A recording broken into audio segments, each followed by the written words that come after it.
ઈસુની જય. આપણે પ્રાર્થના કરીએ. પિતા પરમેશ્વર, અમે તમારો આભાર માનીએ છીએ, તમારી સ્તુતિ કરીએ છીએ આજના સુંદર દિવસ માટે. સુંદર સવાર આપી તમે અમને ધન્ય કર્યા છે પ્રભુજી.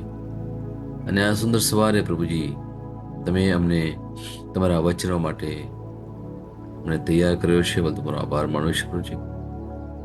આ વચન દ્વારા તમે મારી સાથે વાત કરનાર છો, મારા જીવન માટે કંઈક શિક્ષણ આપનાર છો, અને એ શિક્ષણ દ્વારા હું મારા જીવનમાં તમારી નજીક આવી શકું. હું મારા જીવનમાં મુશ્કેલીના સમયમાં પણ હું મક્કમ રહી શકું અને તમારામય જીવન જીવી શકું. આ પ્રાર્થના અમે મારા પ્રભુ યેસુ ખ્રિસ્ત દ્વારા કરીએ છીએ. આમેન. આપણે વચન લઈએ. પહેલો કોરિન્થ એનો 2 અધ્યાય એની 1 થી 5મી કડી સુધી. ભાઈઓ, મેં તમારી મુલાકાત લીધી ત્યારે ઈશ્વરનું માર્મિક સત્ય પ્રગટ કરવા માટે મેં ઉત્તમ વક્તૃત્વ કે વિદ્વતાનો ઉપયોગ કર્યો ન હતો. કારણ ઈસુ ખ્રિસ્ત અને ક્રૂસ પરના તેમના મરણ સિવાય તમારી મધ્યે બીજું કંઈ ન જાણવાનો મેં નિર્ણય કર્યો હતો. તેથી મેં તમારી મુલાકાત લીધી ત્યારે હું નિર્બળતામાં, ભયમાં તથા ઘણી કંપારી સાથે રહ્યો હતો. મેં મારું શિક્ષણ તથા સંદેશ માનવી જ્ઞાનની આકર્ષક ભાષામાં આપ્યા ન હતા, પણ પવિત્ર આત્માના સામર્થ્યના પ્રગટીકરણ દ્વારા જણાવ્યા હતા. આમ તમારા વિશ્વાસનો આધાર માનવી જ્ઞાન પર નહીં, પણ ઈશ્વરના સામર્થ્ય પર રહેલો છે. આ પ્રભુની વાણી છે. પ્રભુનો આપણે આભાર માનીએ છીએ કે આપણે સુંદર વચન સંત પાઉલ દ્વારા આપણને મળે છે, અને એ જે કોરિન્થનો જે ધર્મસભા છે એની સાથે વાત કરે છે.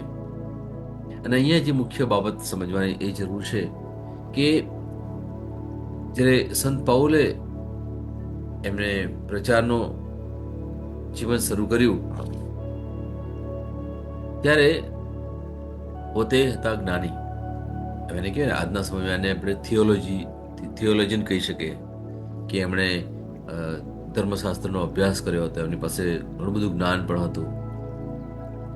પણ જ્યારે એ લોકોની આગળ પ્રચાર કરતા હતા ત્યારે ફક્ત ઈસુ ખ્રિસ્ત અને તેમને વધસ્તંભ પર જડવામાં આવ્યા હતા એના વિશે જ વાત કરતા હતા. બીજી કોઈ પણ બાબતની વાત નતા કરતા. એટલે દુનિયામાં જે કંઈ જ્ઞાન છે એ રીતે વાત નતા કરતા. બીજું કે દુનિયામાં કહેવાય ને કે વક્તૃત્વ માં જે પારંગત હોય, બોલવામાં કે ભાષામાં કે અમુક છટામાં, એ રીતે એમણે નથી કર્યું. અને એ એમને કંઈ ફાવતું પણ નહોતું એ પ્રમાણે કરવાનું, કારણ કે એમને કોઈ એવી ટ્રેનિંગ પણ નહોતી લીધી. અહીંયા મુખ્ય બાબત આપણે જે સમજવાની છે મારા વાલાઓ એ છે કે જ્યારે પણ કોઈ વ્યક્તિ તમારી પાસે આવે ઈશ્વરના નામનો પ્રચાર કરવા માટે, ત્યારે સામાન્ય રીતે લોકોની એવી અપેક્ષા હોય કે એ વ્યક્તિ ઉપર ભાષાનું પ્રભુત્વ હોય, એની પાસે પુષ્કળ જ્ઞાન હોય, પછી બાઇબલના અલગ અલગ જે શાસ્ત્રો છે, એના અલગ અલગ જે ઇતિહાસ છે, એની ભૂગોળ છે, એનું જે કહેવાય ને કે કલ્ચર છે, એના વિશે સામાન્ય રીતે ઘણી વાર વાતો કરતા હોય. ત્યારે જે મુખ્ય બાબત જેના વિશે આપણે જ્ઞાન મેળવવાનું હોય, જે આપણા માટે મુખ્ય છે, જે આત્માને આપણે ઉજાગર કરવાની જ્યારે વાત કરીએ છીએ ત્યારે એ બાબત બાજુ પર રહી જાય છે, અને બીજી બાબતો આની ઉપર આપણે જ્યારે ધ્યાન આપીએ છીએ ત્યારે બાઇબલનો કે જે ગૂઢાર્થ છે, બાઇબલનો જે મુખ્ય અર્થ છે, જેના માટે પ્રભુ આપણને એમની પાસે બોલાવે છે, જે બાબત માટે આપણે જીવનમાં લડાઈ કરવાની છે. ખરેખર આપણી લડાઈ તો પ્રભુ જ લડે છે, પણ જે જીવનના જે રોજિંદા જીવનમાં જે કંઈ યુદ્ધ ચાલી રહ્યું છે આપણા સાથે, આપણા વ્યક્તિત્વમાં, આપણા કુટુંબમાં, આપણા સમાજમાં, આપણા નોકરી ધંધામાં, અલગ અલગ જગ્યાએ જે પ્રકારનું આપણે યુદ્ધ લડી રહ્યા છે, અને એ બાબત ઉપર આપણે પ્રાધાન્ય આપવાનું છે. અને એમાં જે કહેવાય ને કે કેન્દ્રમાં જે વ્યક્તિ હોય એ છે આપણા પ્રભુ ઈસુ ખ્રિસ્ત. ઘણીવાર જ્યારે બોધ થાય છે ત્યારે પ્રભુ ઈસુ ખ્રિસ્ત વિશે થોડી વાત થાય છે, પણ મોટા ભાગને બીજી બીજી બાબતોની વાત થતી હોય, બીજી વ્યક્તિઓની વાત થતી હોય, ત્યારે આપણે થોડું સભાન થવાની જરૂર છે. અહીંયા જે મુખ્ય બાબત આપણે સમજવાની એ જરૂર છે કે સંત પાઉલ શું કહે છે કે મેં મારું શિક્ષણ તથા સંદેશ માનવી જ્ઞાનની આકર્ષક ભાષામાં આપ્યા નહોતા, પણ પવિત્ર આત્માના સામર્થ્યના પ્રકટીકરણ દ્વારા જણાવ્યા હતા. અને 5મું વચન કહે છે કે આમ તમારા વિશ્વાસનો આધાર માનવી જ્ઞાન પર નહીં, પણ ઈશ્વરના સામર્થ્ય પર રહેલો છે. આપણા વિશ્વાસનો આધાર બાહ્ય જ્ઞાન પર નહીં, બીજી બાબતો પર નહીં, બીજી વ્યક્તિઓ પર નહીં, પણ ફક્ત પ્રભુ ઈસુ ખ્રિસ્ત ઉપર હોવું જોઈએ. આપણે પવિત્ર ત્રૈક્યમાં માનીએ છીએ, પિતા પરમેશ્વર, પ્રભુ ઈસુ ખ્રિસ્ત અને પવિત્ર આત્મા. અને એ વગરની જો બીજી વાત થતી હોય તો આપણે થોડું સભાન થવાની જરૂર છે મારા વાલાઓ. એટલા જ માટે પરમેશ્વર આપણને એક અલગ પ્રકારનું જ્ઞાન આપે છે. આપણી જે અંદરની આંખો છે, અંદરના કાન છે, આંતરિક કહે છે, આંતરિક કાન અને આંખ, એને આપણે વ્યવસ્થિત કરવાની છે. એ દ્વારા બધું જોવાનું છે, સાંભળવાનું છે. અને જ્યારે એ પ્રમાણે જો ના થતું હોય તો આપણે થોડું સભાન થઈને આપણે પોતાની જાત ઉપર થોડું મનન ચિંતન કરવાની બહુ જરૂર છે મારા વાલાઓ. કારણ કે દુનિયાવી જે શાણપણ છે એને આપણે સ્વીકારવાનું નથી.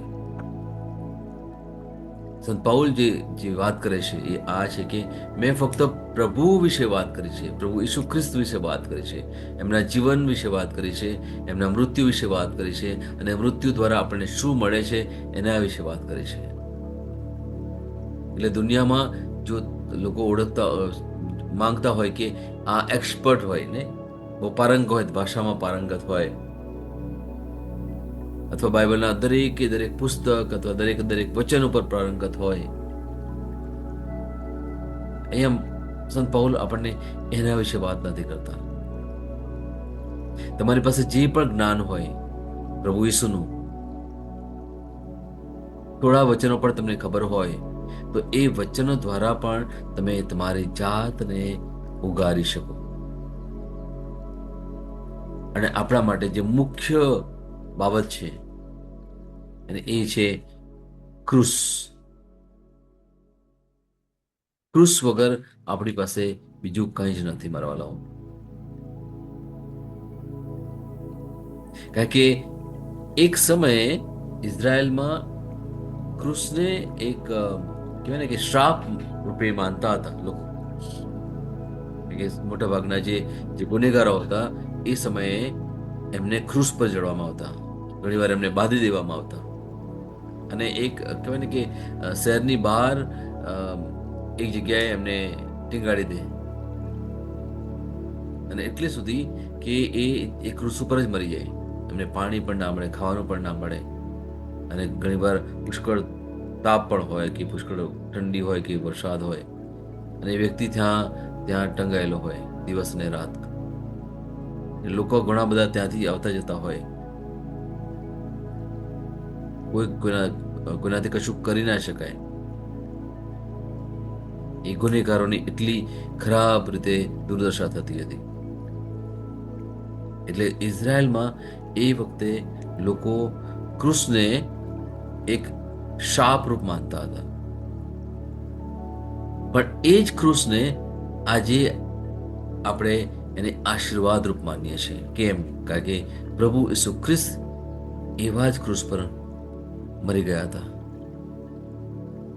અને એ ક્રુસ પર એમનું મરવું એ આપણા માટે જીવન છે. એ ક્રૂસ પર એમણે આપણા બધા પાપ લઈ લીધા અને આપણને પાપથી મુક્ત કર્યા છે, આપણને પવિત્ર કર્યા છે. એ ક્રૂસ ઉપર એમણે એમનું લોહી વેવડાવ્યું છે, જેથી આપણે એ લોહીમાં નાહીને સ્વચ્છ થઈ ગયા છીએ. એટલા જ માટે એ ક્રૂસ આપણા માટે એક પવિત્ર વસ્તુ થઈ ગઈ છે. જ્યારે પણ આપણે ક્રૂસને જોઈએ છીએ, જ્યારે પણ આપણે ક્રૂસના વિશે વિચાર પણ કરીએ છીએ, ત્યારે આપણે એને એક આશીર્વાદ રૂપ માનીએ છીએ. કે એ ક્રૂસ ના હોત તો આપણો ઉદ્ધાર પણ ના થયો હોત. તો ઈસુ ખ્રિસ્ત ક્રૂસ પર મરી ગયા ના હોત તો આજે આપણો ઉદ્ધાર શક્ય જ નહોતો. અને એટલા જ માટે સંત પાઉલ લોકોની આગળ જ્યારે વાત કરે છે અલગ અલગ ધર્મસભા સાથે, ત્યારે એ ફક્ત પ્રભુ ઈસુ ખ્રિસ્તના ક્રૂસની વાત કરે છે. અને એ ક્રૂસ ઉપર શું થયું અને એમના દ્વારા આપણને શું વરદાન મળ્યા એના વિશે વાત કરે છે. અને જ્યારે આપણે વિશ્વાસ મૂકીએ છીએ પ્રભુ ઈસુમાં, ત્યારે એ બાબતોનો આપણને એ બાબતનું જ્ઞાન મળે છે. એ બાબતોથી આપણે સભાન થઈએ છીએ.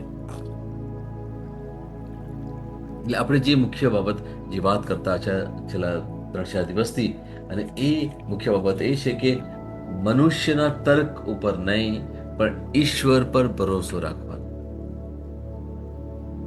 ઘણી બધી બાબતોમાં આપણે તર્ક વિતર્ક કરીએ છીએ, ઘણી બધી બાબતો પર કારણો આપીએ છીએ, પણ અહીંયા આપણે જ્યારે શ્રદ્ધાની વાત આવે ત્યાં કારણો ના હોય. શ્રદ્ધા હંમેશા દિલથી હોય, મનથી નહીં.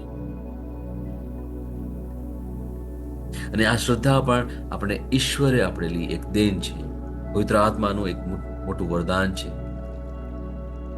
જે લોકો પણ ઈશ્વર ઉપર શ્રદ્ધા રાખી શકતા હોય, તમે માનજો કે આ પવિત્ર આત્માનું ઉત્તમ વરદાન છે. પ્રભુ પર વિશ્વાસ રાખો, એ આપણા માટે બહુ મોટું દાન કહી શકાય. કે ઘણા આપણા ભાઈ બહેનો છે, એમને જ્યારે એ લોકો જ્યારે આપણી પાસે વાત કરે ત્યારે આપણે ખબર પડે કે એ ઘણી બધી બાબતોમાં બાઇબલને પણ એક ગૌણ સમજે કે ભાઈ આજના સમયમાં હવે બાઇબલ એ કામમાં ના આવે. એ સમયમાં તો બધું થઈ ગયું, એ વખતનો સમય એવો હતો. પરમાવાલાઓ, એક બાબત આપણે ખાસ સમજવાની જરૂર છે કે ઉત્પત્તિના ગ્રંથથી દર્શનના ગ્રંથ સુધીના વચ્ચેના જેટલા પણ ગ્રંથો છે, એ દરેક ગ્રંથ, એમાં આવેલી દરેક વ્યક્તિઓ, દરેક જે પ્રસંગો છે, એ સર્વ કાંઈ ઈશ્વરના પ્રેમની નિશાની છે. અને ઈશ્વરના પ્રેમ વગર આપણે જીવી ના શકીએ. આ દુનિયામાં આપણે સાચા અર્થમાં સુખી થવું હોય અને આ દુનિયા પછીનો જે જીવન છે એની પૂરેપૂરી શાંતિ અને આનંદ મેળવવો હોય તો આપણે આ બાઇબલને અનુસરવું પડે. એમાં પછી કોઈ તર્ક વિતર્ક ના ચાલે, મારવાલાઓ. કે આ જે બાઇબલ છે એ જ આપણા જીવનનો આધાર છે મારવાલાઓ. હંમેશા યાદ રાખજો. ઘણા લોકો, એક જગ્યાએ મને પ્રાર્થના માટે બોલાવવામાં આવેલો હતો, ત્યારે પ્રાર્થના થઈ અને ત્યાર પછી વાત કરતો હતો ઘરના સભ્યો સાથે. ત્યારે તેમાં એક એમની દીકરી છે, મોટી છે, કે જે મને પ્રાર્થના કરવાનું નથી ગમતું. અને ત્યારે મારે એમને કહેવું પડ્યું કે ચોક્કસ ઘણીવાર આપણે જીવનમાં એવા પ્રશ્નોમાંથી પસાર થઈ રહ્યા હોય, એવી વિટમણાઓ હોય, અમુક એવા સ્ટ્રેસ અને ડિપ્રેશન હોય, ત્યારે આપણને પ્રાર્થના કરવાનું ના ફાવે. એ સ્વીકારી શકીએ છીએ. અને જ્યારે પ્રાર્થના કરવા બેસો ત્યારે જે વિચારો આપણે ના કરતા હોય એવા વિચારો આપણને આવે, અને એ વખતે આપણને બીજું ઘણી બધી બાબતો યાદ આવે.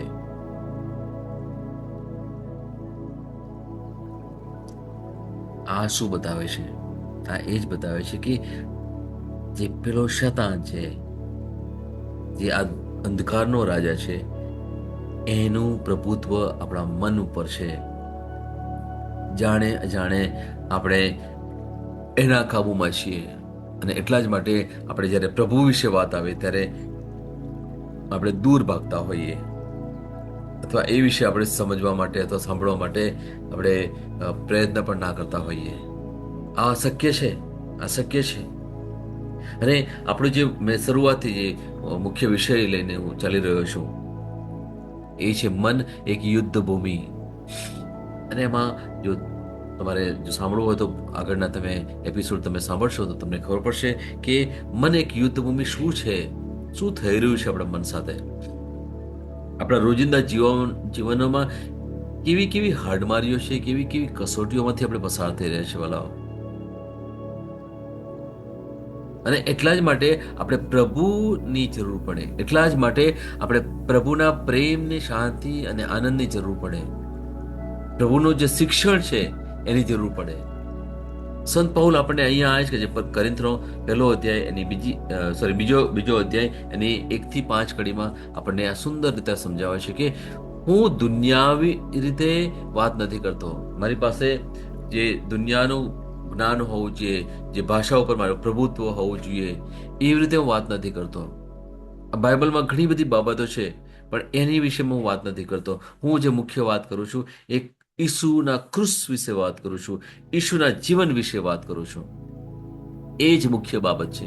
જો આપણી જાતનો આપણે ઉદ્ધાર કરવો હોય ને, મારા વાલાઓ યાદ રાખજો, આપણી જાતનો ઉદ્ધાર કરવો હોય, આપણે અત્યારે શું કે દુનિયા છે અને સ્વર્ગ છે, એની વચ્ચેનો જે વ્યક્તિ છે એ છે પ્રભુ ઈસુ ખ્રિસ્ત. કૃષ્ણને તમે જુઓ ને તો એ પૃથ્વી અને આકાશની વચ્ચે એમને જોડવામાં આવેલા. એ જ એક ઉદાહરણથી આપણે લઈએ ને કે એ મધ્યસ્થી છે. સ્વર્ગ અને પૃથ્વીની વચ્ચે આપણા અને પરમેશ્વરની વચ્ચેના જે મધ્યસ્થી છે એ પ્રભુ ઈસુ ખ્રિસ્ત. કોઈ વ્યક્તિ બાઇબલમાં કોઈ જગ્યાએ એવી વ્યક્તિનું નામ ઉલ્લેખ નથી કે જે આપણો ઉદ્ધાર કરી શકે. કોઈ એવી વ્યક્તિ નથી જે આપણા માટે પોતાની જાતનું બલિદાન ક્રુસ પર આપી દીધું. એટલા જ માટે કોઈ પણ વ્યક્તિ મધ્યસ્થી ના હોઈ શકે સિવાય કે આપણા પ્રભુ ઈસુ ખ્રિસ્ત. ક્યાંય પણ જાણે અજાણે બ્રહ્મા ના રહેતા મારા વાલો. સાચું કહું છું, સાચું કહું છું. બાઇબલના વચન કહે છે પ્રમાણે સંત પૌલે ઘણી ઘણી જગ્યાએ લખ્યું છે, અને તમે તમે યશાયાનો ગ્રંથ પણ વાંચશો, ત્યાં પણ એમનો ઉલ્લેખ છે કે ઈસુ જ આપણને મુક્તિ આપનાર છે, એ વગર બીજા કોઈ જ નહીં.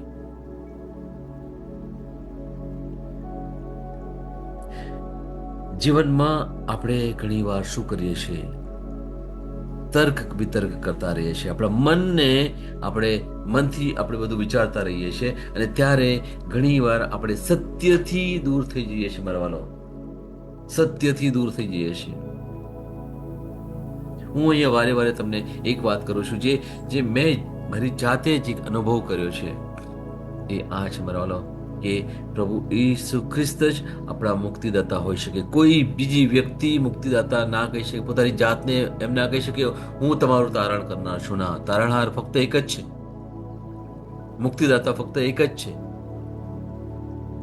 પરમેશ્વર પાસે લઈ જનાર જે વ્યક્તિ છે એ ફક્ત પ્રભુ ઈસુ ખ્રિસ્ત જ છે, બીજા કોઈ જ નથી. જેટલું જલ્દી સમજી શકીએ એટલું સારું છે મારા વાલો, કારણ કે સમય બહુ જ ઓછો છે. પ્રભુ ઈસુ ક્યારે એમનું આગમન થશે આપણને ખબર નથી. આગમન તો ચોક્કસ થવાનું છે, આગમન ચોક્કસ થવાનું છે, પણ ક્યારે આપણને ખબર નથી. એટલે આપણે ઊંઘતા ના રહીએ મારા વાલાઓ, ઊંઘતા ના રહીએ, બીજી બધી રૂઢિઓમાં ના પડીએ. જેને આપણે વળગી રહેવાનું છે એ ફક્ત આપણા પ્રભુ ઈસુ ખ્રિસ્ત છે. એમાં પછી કોઈ તર્ક વિતર્ક ના ચાલે, એમાં કોઈ મનનું કારણ ના ચાલે મારા વાલાઓ. જો તમે તમારા જીવન વિશે વિચાર્યું હશે તો ક્યાંક ને ક્યાંક જ્યારે આપણે મનથી આપણે જીવન જીવવાનું શરૂ કર્યું છે, જ્યારે ઇવન આપણે જે બાઇબલને પણ મનથી આપણે વિચારવાનું કર્યું છે, અથવા આપણે પ્રભુને પણ આપણે મનથી આપણે સમજવા માટે પ્રયત્ન કર્યો છે, ત્યારે આપણને ખબર પડી છે કે આપણે કેટલા મર્યાદિત છીએ એ બાબતોમાં. ઈશ્વરે કોઈ સમજી ના શકે માનવાનો. આપણી પાસે એટલું મોટું જ્ઞાન પણ નથી. આપણું જે મન છે એ બહુ જ મર્યાદિત છે મારા વાલાઓ. આપણામાં પુષ્કળ લાગણીઓ એટલી બધી પડેલી છે. બાઇબલનું જે જ્ઞાન પણ આપણે, કદાચ કોઈ વ્યક્તિ કહે છે કે મેં તો બાઇબલનું પૂરેપૂરું જ્ઞાન મેળવ્યું છે, મને બાઇબલના દરેકે દરેક વચનો આવડે છે ને બધું જ. એક સમયે પ્રભુને ઓળખવા માટે તમારે એ જ્ઞાન પણ બાજુ પર મૂકવું પડે. ઈશ્વરનું જ્ઞાન ચોક્કસ જરૂર છે, કારણ કે ઈશ્વરના જ્ઞાનથી, બાઇબલના વચનો દ્વારા જ આપણે ઈશ્વરની નજીક જઈ શકીએ. પણ એની ઉપર આપણે ગર્વ ના કરી શકીએ કે મને બધું આવડે છે. ના ના ના મારા, આપણે નમ્ર બનવું પડે, કારણ કે ઈશ્વરને ફક્ત નમ્ર લોકો પસંદ છે. જ્યાં બહુ જ એવી ચર્ચા પર થતી હોય એમાં ભાગ લેવાની બહુ જરૂર નથી. ઈશ્વર કોણ છે એને એને પવિત્ર આત્મા તમને સમજણ આપે ઈશ્વર કોણ છે. પણ મનથી તર્ક કરીને આપણે સમજવા માટે પ્રયત્ન ના કરીએ. અને પવિત્ર આત્માને જ્યારે આપણે પ્રાધાન્ય આપીએ છીએ, એમના દોરાએ આપણે દોરાઈએ છીએ, ત્યારે આપણને પરમેશ્વર કોણ છે, મારો સંબંધ પરમેશ્વર સાથે કેવો છે, મારો કેવો હોવો જોઈએ, હું આ પૃથ્વી પર છું અને પૃથ્વી પર મારું મહત્વ શું છે, એની સમજ પવિત્ર આત્મા આપણને આપે. કારણ કે જેટલા લોકો, ને ખાસ કરીને જે પ્રભુ ઈશ્વરમાં માને છે, એમને દરેકને એક હાકલ મળેલી છે મારા વાળો. યાદ રાખજો, તમે જેટલા પણ સાંભળો છો, હું તમને સાચે સાચ કહું છું કે પ્રભુ પરમેશ્વરે તમને એક હાકલ આપી છે આ દુનિયામાં. અને હાકલ શું છે? મુખ્ય હાકલ કે પરમેશ્વર સાથે જોડેલું રહેવાનું અને બીજા લોકોની સાથે પણ આપણે જોડેલા રહેવાનું છે. અને પરમેશ્વર તમને જે સમજ આપે છે, અને એ સમજ શું છે? ફક્ત પ્રેમની સમજ, પ્રેમની સમજ. અને એ જ પ્રેમ આપણે આપણા કુટુંબીજનોને આપવાનો છે, અને આપણે આજુબાજુના લોકોને આપણે એ પ્રેમની સમજ આપવાની છે. જે લોકોને હજુ પણ પ્રભુ ઈસુ કોણ છે, પિતા પરમેશ્વર કોણ છે, પવિત્ર આત્મા કોણ છે, એની સમજ નથી મળી, એવા લોકોને વચ્ચે જઈને આપણે એ પ્રેમ બતાવવાનો છે મારા વાલાઓ. આ આપણી હાકલ છે મારા વાલાઓ. જે લોકો દુઃખી છે, જે લોકો નિરાશ છે, જે લોકો અલગ અલગ તકલીફોમાંથી પસાર થઈ રહ્યા છે, એ લોકોની આગળ જઈને આપણે ફક્ત પરમેશ્વરના પ્રેમને બતાવવાનો છે. એક ક્રૂસ વિશે વાત કરવાની છે મારા વાલાઓ. પ્રભુ ઈસુ પૃથ્વી પર કેમ આવ્યા અને એમણે શું કર્યું આ પૃથ્વી પર, એમના પુનરુત્થાનની વાત કરીએ આપણે. આપણને પરમેશ્વર જે એક ઉત્તમ આશા આપેલી છે એના વિશે વાત કરીએ મારા વાલાઓ. સૌથી પહેલા આપણે આપણા આત્માને બચાવવાનો છે, અને ત્યાર પછી આપણે બીજાના આત્માને પણ બચાવવાનું કામ કરવાનું છે. આ આપણને ઉત્તમ હાકલ મળેલી છે મારા વાલાઓ. આ સમયે મારે તમને એક વાત કરવાની છે કે શું મૃત્યુ પછી તમે કશું લઈ જશો? પરમેશ્વર પાસે કશું લઈ જશો તમે? આપણી પાસે એક જ આન્સર છે, જવાબ છે, કે ના, બધું તો પૃથ્વી પર જ રહે, આપણે કશું લઈ જઈ નહીં શકીએ. પણ મારા વાલાઓ, મારે તમને અહીંયા એક વાત કહેવી છે. આપણે કંઈક લઈને પરમેશ્વર પાસે જઈ શકીએ, ને એ છે આપણે આત્માઓને લઈ જઈ શકીએ. આ પૃથ્વી પર જેટલા પણ આત્માને આપણે બચાવીએ, જેટલા પણ આત્મા એટલે લોકોને આપણે પરમેશ્વર તરફ વાળીએ, આપણે જેટલા પણ આત્માને આપણે કહેવાય ને કે આ દુનિયાના વાનાથી બચાવીએ અને પરમેશ્વર વિશે એમને વાત કરીએ અને એમને પરમેશ્વર તરફ લઈ જઈએ, એ આત્મા જેટલા પણ બચાવ્યા એ આપણું કહેવાય ને કે જમાપુંજી કહેવાય, અને એ પરમેશ્વરની આગળ આપણે લઈ જઈ શકીએ. આજેથી આ બાબત ઉપર વિચાર કરજો મારા વાલાઓ, કે આ જીવનમાં ફક્ત આપણે આપણી પોતાની જાત સાથે જ કે સુખ સમૃદ્ધિમાં નથી રહેવાનું. આપણા કુટુંબને હું ને મારું જ કુટુંબ ના, એ તો દરેક લોકો જીવે છે, એ તો વિધર્મીઓ પણ જે પ્રમાણે જીવે છે. એમાં અને આપણામાં શું ફરક? જો એક સાચો ખ્રિસ્તી હોય તો એ હંમેશા કોને હું મદદ કરી શકું, કોને હું કંઈક સહાય કરી શકું, એ બાબતોમાં તત્પર હોય. કોને મારી મદદની જરૂર છે એ બાબત માટે તત્પર રહેતો હોય, દિવસ કે રાત એ દોડીને જતો હોય એવા વ્યક્તિઓ પાસે. કેમ? કારણ કે આપણે જે ભંડોળ આપણે જમા કરવાનું છે એ છે આત્માને બચાવવાના છે. એની સમજ જ્યારે જે સમયે તમે મનમાં નક્કી કરશો ને કે હવે મારે દુનિયાના તર્ક વિતર્કમાં નથી પડવું, ફક્ત મારે વચનમાં રહેવું છે, વચનનું જ્ઞાન મેળવવું છે મારે, અને જ્યારે તમે તમારા મનમાં નક્કી કરશો કે આજથી મારે દિવસમાં ઓછામાં ઓછું એક વ્યક્તિને પરમેશ્વર વિશે વાત કરવી છે, પવિત્ર આત્મા તમને માર્ગદર્શન આપશે, તમને એ બાબતમાં દોરશે, અને રોજ રોજ એક એવી વ્યક્તિ તમને બતાવશે જ્યાં તમે પરમેશ્વર વિશે વાત કરી શકશો. Praise the lord. અને સાચું કહું છું, અને ખરેખર હું તમને સાચું કહું છું કે એ તમને જે આનંદ મળશે ને જ્યારે વ્યક્તિ સાથે તમે પરમેશ્વર વિશે વાત કરશો, એના દુઃખમાં તમે સહભાગી થશો અને દુઃખમાંથી બહાર કાઢવાનો તમે એક રસ્તો તમે આપશો બાઇબલના વચનો દ્વારા, ત્યારે જે તમને આનંદ મળશે ને એ આનંદ કોઈ પણ દુનિયાના વૈભવ સાથે તમે સરખાવી નહીં શકો.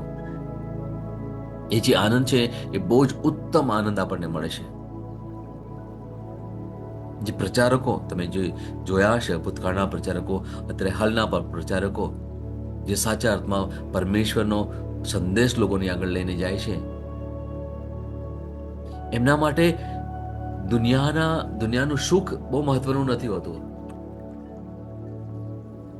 ઘણા લોકો, જો તમે અહીંયા તો આપણે એટલા સુરક્ષિત છીએ, પણ ઘણા એવા વિસ્તારો છે જ્યાં એમની ઉપર એટલું બધું આક્રમણ થાય છે,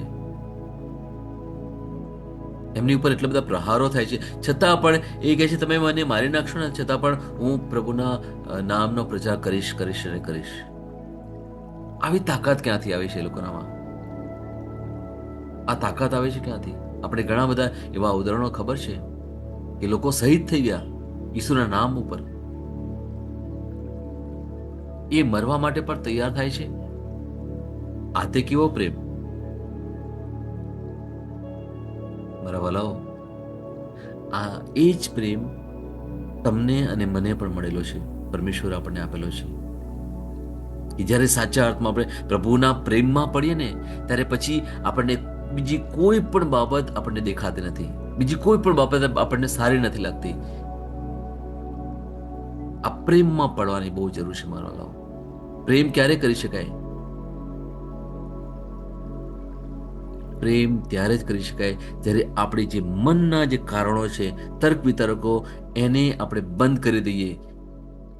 પ્રેમ ઉપર ક્યારે આપણે વિચાર ના કરી શકીએ. જ્યારે જો તમે મનથી પ્રેમ કરતા હોય તો તમે સાચા અર્થમાં પ્રેમ ના કરી શકો. ત્યાં પછી સારું નરશું, મને શું મળે, તેને શું મળે, આપણે પેલા એક રાજવાના તોલે જો પ્રેમને તોલી શકતા હોય તો પછી એ પ્રેમ તો બહુ ખોટો કહેવાય, એ દુનિયાવી પ્રેમ કહેવાય. અને એટલા જ માટે આપણે એક ઉદાહરણ ખબર છે કે ઉદાહરણ તો ઘણા બધા છે, પણ આપણે ઈસુનું એક ઉદાહરણ લઈએ કે એમના માટે ક્રૂસ પર મરવું એ એટલું સહેલું નહોતું. એ પરમેશ્વરની આજ્ઞાધીનતામાં તો હતા. અને જ્યારે આપણે કહીએ છીએ કે પેલા બાગમાં જ્યારે એ પ્રાર્થના કરે છે કે પ્રભુ શક્ય હોય તો આ પ્યાલો લઈ લો. આ પ્યાલો શું? એ પરમેશ્વર સાથેનો એમનો જે સંબંધ એ તૂટવાનો હતો ક્રૂસ ઉપર, એ એમને પસંદ નહોતો. અને એમણે પરમેશ્વર કહ્યું, મારા વાલા, તારે આ કરવું પડશે. તું આ કરશે તો જ તું આ દુનિયાના લોકોના પાપ તું લઈ શકશે તારી જાત ઉપર. તો જ હું મારા લોકોને હું મારી તરફ વાળી શકું. એટલે જો તો જૂનો કરારમાં તમે જોશો કે મોશેના સમયમાં જે નિયમો હતા કે જેટલા પ્રકારના પાપ કરો એ પ્રકારે તમારે બલિદાન આપવું પડે. નાનું પાપ હોય તો તમને નાનું બલિદાન, એટલે પેલું કબૂતરનું બલિદાન આપવું પડે. અને પછી મોટું પાપ હોય તો તમારે બકરાનું કે પછી ઘેટાનું કે પછી બળદનું, એ બધા એ વખતના બલિદાનો હતા. આજે એ બધું કરવાની આપણે જરૂર નથી. કેમ કે આપણા પાપો માટે એક જ વ્યક્તિએ એમનું જાતનું બલિદાન આપી દીધું. એટલા માટે આપણે એ બધા કાયદાઓથી આપણે અલગ થઈ ગયા છીએ. આપણને એ બધા કાયદાઓ આપણે પાડવાની કઈ જરૂર હોતી નથી. પણ કોના માટે એ છે? જે લોકો પ્રભુ ઈસુમાં માને છે, પ્રભુ ઈસુના ક્રૂસને માને છે, એ લોકો. આજે આપણે મુક્ત છીએ સાચા અર્થમાં. આજે આપણે પ્રભુના પ્રેમમાં છીએ. આપણે આપણી જાતને ધન્ય માનીએ, મારા વાલાઓ, જાતને ધન્ય માનીએ. પ્રભુ આપણે કેટલો પ્રેમ કરે છે વાલાઓ, કેટલો પ્રેમ કરે છે. એમાં કોઈ તર્ક વિતર્ક ના કરીએ મારા વાલાઓ. પ્રભુને પ્રશ્ન ના કરી શકીએ આપણે. પ્રભુને પ્રશ્ન કરવો એટલે આપણે કહે ને કે સૂરજની ઉપર પેલું ધૂળ તમે ફેંકો અને એને ઝાંખો પાડવાની કોશિશ કરો, એવું કહેવાય. પ્રભુના પ્રેમ ઉપર આપણે પ્રશ્ન ના કરી શકીએ. એને તો ફક્ત દિલથી આપણે વિશ્વાસ જ કરવાનો છે. જો આ બાબત ઉપર આપણે જો સમજ્યા હશે તો ચોક્કસ આજે આપણે પવિત્ર આત્મા પાસે એ કૃપા માંગીએ કે પ્રભુ મને તમે એવી સૂઝ સમજ આપો જેથી હું પરમેશ્વરના સાચા પ્રેમને માણી શકું, હું ઓળખી શકું. અને એ દ્વારા પવિત્ર આત્મા દ્વારા મને જે પણ માર્ગદર્શન મળે, મને જે કંઈ સંદેશ મળે, એને હું આંખો બંધ કરીને બસ પાડું. મારે બીજું કશું નથી કરવું. જેટલું પણ જીવન છે હવે પછીનું, એ જીવન હું ઉત્તમ રીતે કેવી રીતે જીવી શકું, બસ મારે એ જ જોઈએ છે. અત્યાર સુધી ઘણા બધા તર્ક વિતર્ક કર્યા, દુનિયાની રીતે જીવવા માટે બહુ જ પ્રયત્ન કર્યો, પણ મને ખબર પડી કે દુનિયામાં કોઈ જ એવું પ્રકારનું સાચું સુખ નથી. એ જે સુખ છે એ મર્યાદિત સુખ છે, થોડા સમયનું સુખ છે. જે સાચું સુખ છે, સાચો આનંદ છે, સાચો પ્રેમ છે, સાચી શાંતિ છે, એ ફક્ત પ્રભુ ઈસુમાં જ છે. આ બાબતને આપણે આપણા હૃદયમાં ગ્રહણ કરીએ મારા વાલાઓ, અને આજનો દિવસ આપણે શરૂ કરીએ. Praise the lord. the Lord.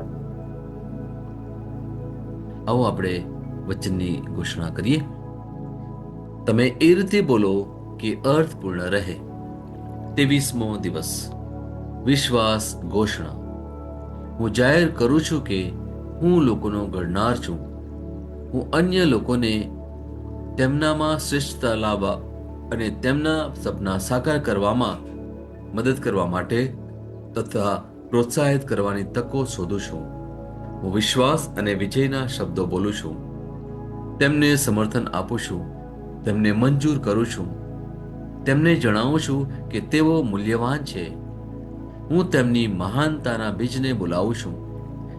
તેમને ઊંચા કરવામાં અને ઈશ્વરે તેમને જે બનવા માટે બનાવ્યા છે તેમાં મદદ કરું છું.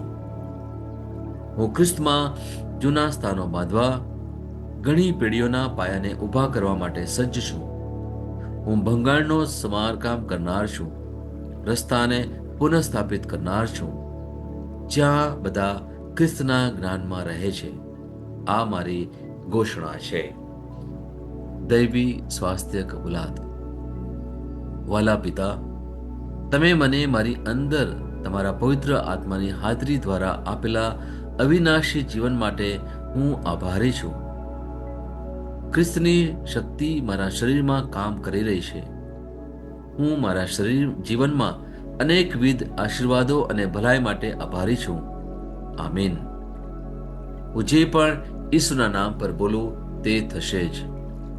હું મજબૂત છું, હું તંદુરસ્ત છું, હું ધન્ય છું, હું સમૃદ્ધ છું, હું શક્તિશાળી છું, હું અભિષિક્ત છું, હું મુક્ત છું, હું પ્રભુનો વિશ્વાસી છું, પ્રભુ અને મનુષ્ય દ્વારા પ્રિય છું.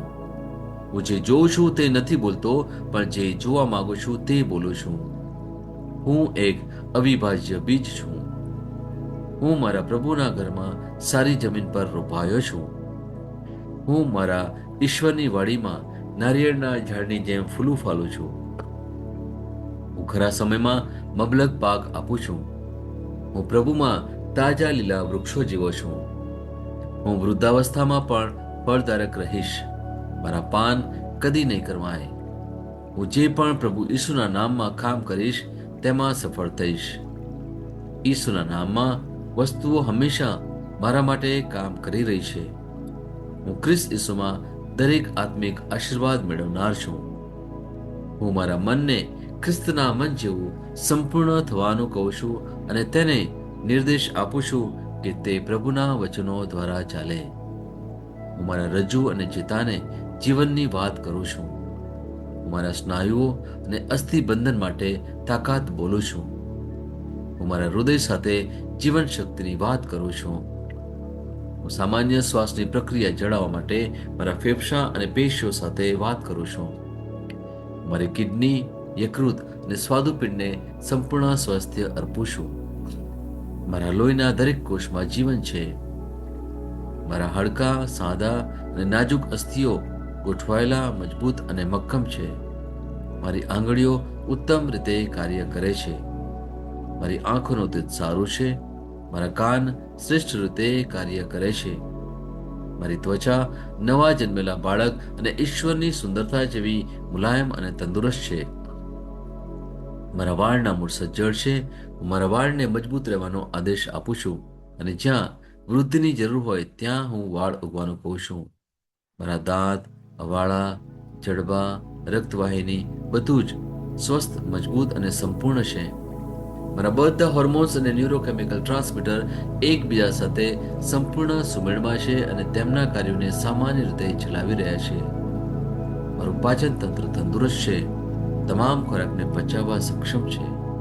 હું ખ્રિસ્તની આજ્ઞા પાલનમાં તમામ પ્રકારના વ્યસનો, માદક દ્રવ્યો, ખાવું પીવું, મીડિયા, વિલંબ, ગપશપ, આળસ, અતિશય ઊંઘ, સુસ્તી, અનિવાર્ય ખરીદી અને દરેક પ્રકારનો અતિશય વપરાશ તમામને કાબૂમાં લાવું છું.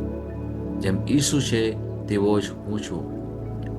મારી પ્રજનન પ્રણાલી પૂરતી માત્રામાં અને સારી ગતિશીલતા દ્વારા શુક્રાણુનું ઉત્પાદન અને જમા કરી રહી છે. બહેનો માટે મારી પ્રજનન પ્રણાલી સમયસર ઈંડા કોષો ઉત્પન્ન કરે છે તથા જન્મ સુધી ગર્ભનું રક્ષણ અને પોષણ કરે છે. મારા અંગની દરેક પેશીઓ સંપૂર્ણ રીતે કાર્ય કરે છે અને હું મારા શરીરમાં કોઈ પણ ખામી કે ખોડખાપણને નકારું છું. મારી સંપૂર્ણ માનવ શરીર રચના અને શરીર વિજ્ઞાન ખ્રિસ્ત ઈસુમાં પૂર્ણ થયેલ છે. ઈસુના નામે હાલેલુયા, આમેન. ઈશ્વર પિતા મને પ્રેમ કરે છે, હું જાણું છું. ઈશ્વર પુત્ર મને પ્રેમ કરે છે, હું જાણું છું. ઈશ્વર આત્મા મને પ્રેમ કરે છે, હું જાણું છું. ઈસુની જય. તમે અનમ્યુટ કરી શકો. અને આપણે અન્ય ભાષામાં બોલીએ. Hallelujah, hallelujah, hallelujah, hallelujah, hallelujah, hallelujah. Hallelujah, hallelujah, hallelujah, hallelujah, hallelujah, hallelujah, hallelujah, hallelujah. Hallelujah, hallelujah, hallelujah, hallelujah, hallelujah, hallelujah, hallelujah, hallelujah, hallelujah. Hallelujah, hallelujah, hallelujah, hallelujah, hallelujah, hallelujah, hallelujah, hallelujah. Hallelujah, hallelujah, hallelujah, hallelujah, hallelujah, hallelujah. Labakarama shabaraba shabare kiri kiri meshi kiri biraba karabashiki. Hallelujah, rabba shabaraba shabare kiri kiri meshi biraba karama shabare kiri ki. Loreba shabarama tere hetene mishama karama shitri. Riba ramala kare meshi kiri bishabaraba la karama shitri dara sharaba.